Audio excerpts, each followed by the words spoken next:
ស្រទុំហាក់យំជំនួចិត្ត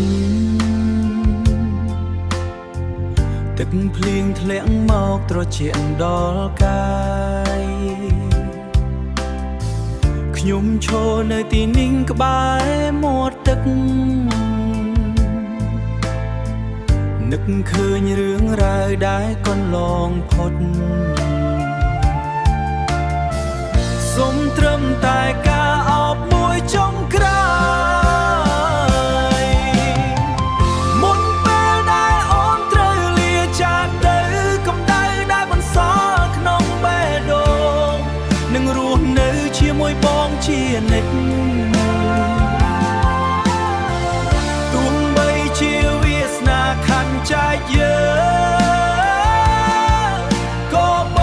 ងនៅតែចាំអូននៅទីនេះពេលវេលាដែលចាំអ្នកណាវាបក់បោកនាំក្តីស្នេហ៍ទៅឆ្ងាយបន្សល់ទុកត្រឹមភាពឯកោ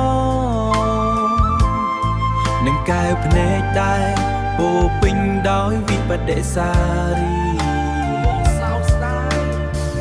សុំត្រឹមតែការអបមួយចុងក្រោយមុនពេលដែលអូនត្រូវលាចាកទៅកម្ដៅដែលបន្សល់ក្នុងបេះដូងនឹងរស់នៅជាមួយបងជានិច្ចទោះបីជាវាសនាខាត់ចែកយើងក៏បងនៅតែចាំអូននៅទីនេះអូនទៅចុះសូមឲ្យមានក្តីសុខទោះបីជាចម្ងាយរាប់ពាន់ម៉ាយក៏ចិត្ត